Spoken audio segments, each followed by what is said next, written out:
இந்த பத்திரிகைகள் எல்லாம் நம்ம போட்டோ எப்ப வர போகுதோ மேட நிர்வாகத்தை புடிச்சிட்டா வரும்.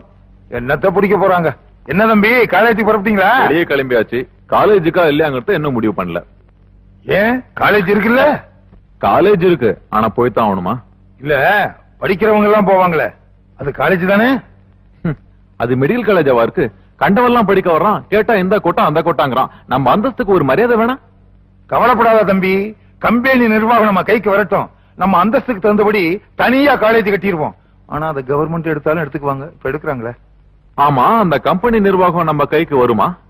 வருமாவா? அடுத்த மேனேஜிங் டைரக்டர் நான் தான்.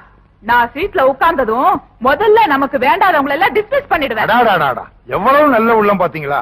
வந்த உடனே பல பேர் பொழப்ப கிடக்க திட்டம் போடுறாங்களே. அம்மா, அந்த பழைய எம்டிக்கு நல்ல ஆதரவு இருக்காமே. நீங்க ஒண்ணு, மேடத்துக்கு எவ்வளவு ஆதரவு இருக்கு தெரியுங்களா? கல்கத்தாவில இருந்து பம்பாய் வர, டெல்லி டெல்லி வர போன்லயே செல்வாக்கு இருக்குங்க. அந்த காலத்து ஜான்சி ராணி கத்தியத்தான் சுத்துனாங்க. மேடம் போனை சுத்தினா போதும், பல பேருக்கு தலை சுத்திரும். மிஸ்டர் நாகராஜ், கம்பெனி எலெக்ஷனுக்கு நிறைய செலவாகுமே. எலெக்ஷன்னா செலவழி தாங்க செய்யும். கலெக்ஷன் ஆரம்பிச்சிருவோம். இப்ப பணம் கொடுக்கறவனுக்கு நம்ம கம்பெனி நிர்வாகம் கைக்கு வந்த உடனே பல சலுகைகள் அள்ளி வீசிடுவோம். அப்ப கம்பெனி கேடு கட்ட நமக்கு என்னங்க?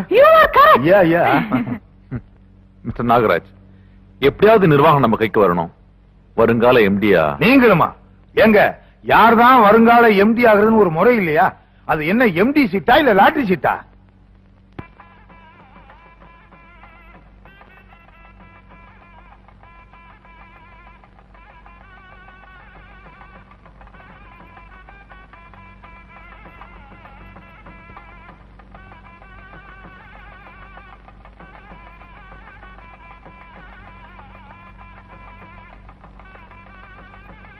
வணக்கம். உட்காருங்க மேடம்.